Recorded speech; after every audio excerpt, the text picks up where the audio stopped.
Hola y bienvenidos un día más a Compra tu Futuro. En el vídeo de hoy vamos a ver qué es la renta variable, vamos a ver qué es la renta fija y después vamos a hacer una comparativa entre ambas para ver cuáles son los beneficios y los perjuicios que nos puede dar cada una de ellas. Así que sin más, empezamos con el vídeo. Vamos a ver qué es la renta fija. Cuando hablamos de renta fija nos referimos a un conjunto de instrumentos que se comportan de manera muy similar, ¿vale? Algunos de ellos son las obligaciones, los bonos, las letras, y no voy a entrar a cuáles son las diferencias entre ambos, sino que voy a dar un poco un contexto general y a explicar cómo funciona este conjunto de instrumentos, ¿no?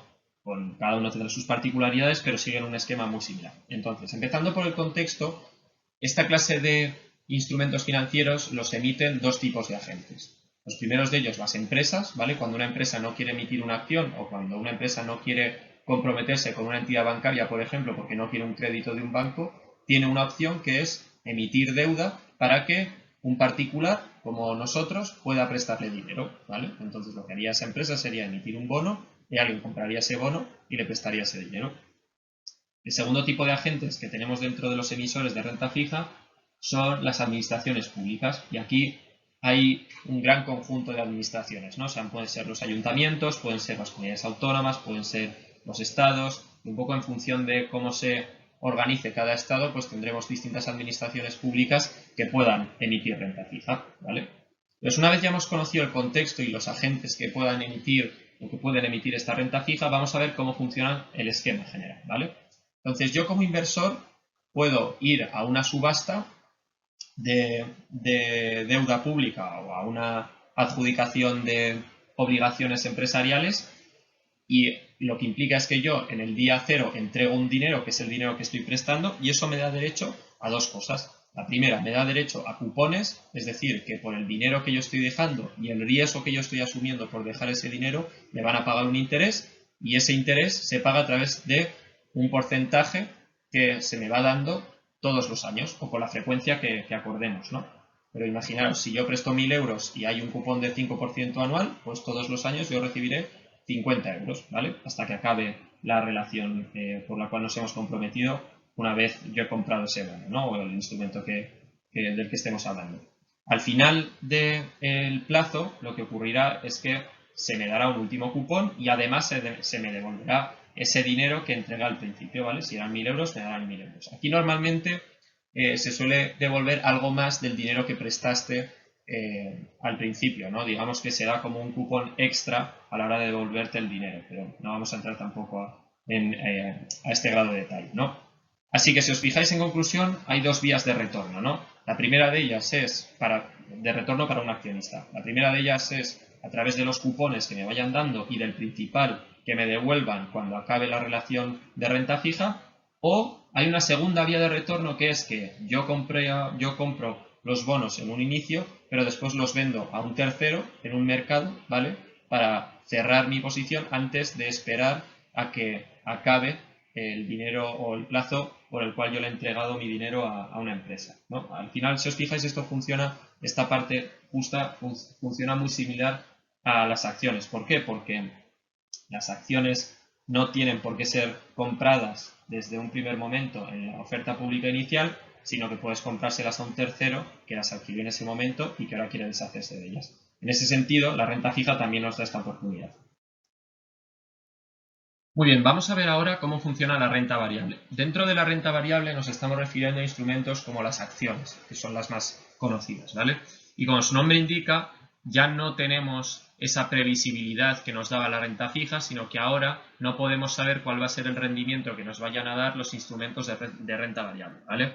Entonces el esquema para un inversor funciona como os pongo en pantalla. Yo compro unas acciones, un número de acciones en el mercado por un precio, y eso me da derecho a varias cosas, ¿no? Me da derecho a los dividendos y me permite también vender la acción cuando yo quiera y obtener una plusvalía o una minusvalía en función de si lo vendo por más o por menos precio que cuando lo compré.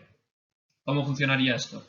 Yo compro la acción en el momento día cero, ¿no?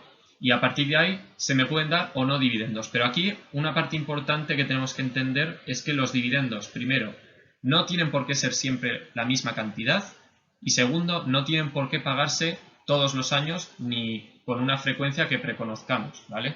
Al final, si os fijáis, la renta variable no es previsible y por lo tanto los dividendos tampoco pueden ser exigibles, ¿no? Aquí sí que es verdad que hay empresas que se comprometen con los accionistas a pagarles un dividendo con una frecuencia determinada o un dividendo que sea siempre creciente. Pero esto es un compromiso que se tiene con el accionista, pero que no es vinculante con la empresa, ¿vale? O sea, no le podemos exigir a la empresa que lo cumpla. Por ejemplo, si existe una crisis profunda en el negocio o si de repente la empresa que tiene que pagar un dividendo no puede cumplir con esa obligación, tú no puedes exigirle que lo haga, ¿vale? Entonces esta es la principal característica de la renta variable y el esquema que os muestro en pantalla es el funcionamiento básico de este tipo de renta. Vale, ahora que conocemos los dos distintos tipos de renta, vamos a hacer una comparativa para descubrir cuáles son los pros y contras que nos da cada una de ellas, ¿vale? Vamos a empezar con los ejemplos que os ponía de instrumentos que están dentro de renta fija. Como os adelantaba antes, pueden ser instrumentos que provengan de una entidad pública, como los bonos o las letras del tesoro, o pueden ser renta fija o instrumentos de renta fija que vengan del ámbito privado, que vengan de las compañías, por ejemplo. En cambio, en la renta variable estaríamos hablando de instrumentos como las acciones. No me voy a detener mucho más aquí porque insisto que esto no dejan de ser ejemplos y veremos en vídeos posteriores un análisis de cada uno de ellos, ¿no? Pero hablando de rendimientos, los rendimientos de renta fija son previsibles y son limitados. ¿Qué quiere decir con esto? Que yo, una vez he prestado mi dinero y he comprado un bono, yo conozco el cupón que se me va a pagar y conozco cuánto se me va a devolver cuando acabe el plazo, ¿vale? Es verdad que aquí también puedo ir al mercado secundario, como os lo adelantaba antes, y puedo entregarle a un tercero el bono que compré originalmente, pero digamos que eso es una opción que hay, pero la característica que nombra la categoría de renta fija es que preconocemos los rendimientos. En el caso de la renta variable, no conocemos los rendimientos y son ilimitados, ¿vale? Una acción puede multiplicarse por 8, por 10, puede pagar un dividendo hoy de $1 y de aquí a 10 años de $5. O sea, esto digamos que va a depender de lo exitoso que sea el negocio en sí. Lo que sí que es verdad es que podemos perder hasta el capital que nosotros hayamos invertido, ¿vale? Porque la acción, por ejemplo, se comporte mal en el mercado, porque el negocio subyacente entre en quiebra, por ejemplo. O sea que hay muchas situaciones en las cuales podemos perder, insisto, no más del dinero que hemos invertido, pero podemos perder todo el dinero que hemos invertido. ¿Cuáles son las fuentes de rendimientos principales en renta fija? Los cupones, como os adelantaba antes, las amortizaciones de los principales que yo haya dado al principio de la relación con la entidad emisora y el mercado secundario. En el caso de la renta variable son los dividendos y las plusvalías. ¿Cuáles son los riesgos asociados en la renta fija?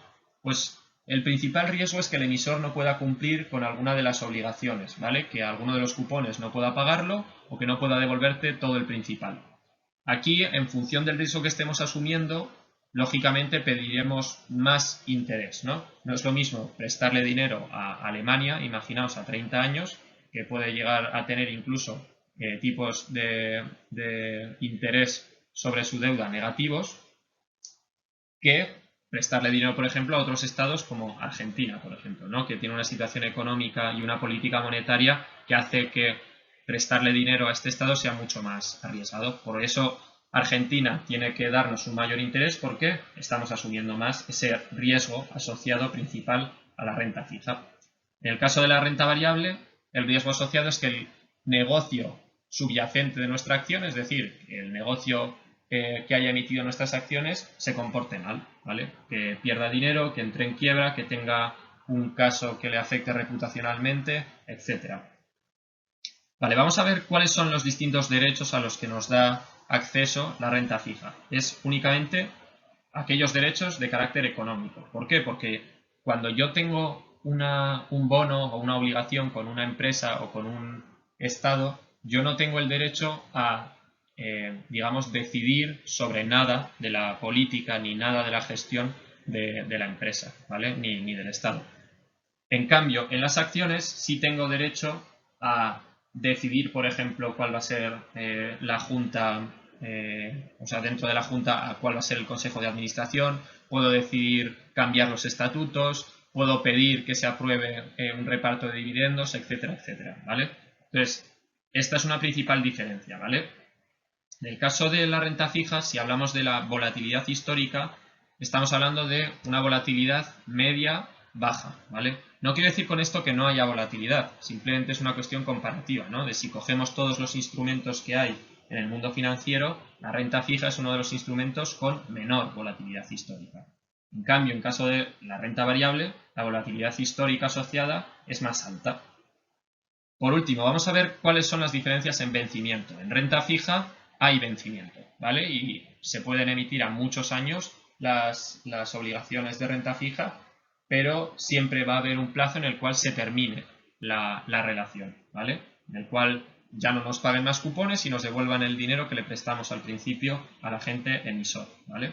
En el caso de la renta variable no hay vencimiento, ¿vale? Si yo tengo una acción, la acción puede quebrar o la acción puede llegar a valer cero, pero eso no quiere decir que venza, eso quiere decir que se materializa un riesgo, ¿no? O sea, una acción puede estar cotizando 100, 200, 300 años, los que sean, ¿vale? Entonces aquí no existe un vencimiento como sí existe en la renta fija.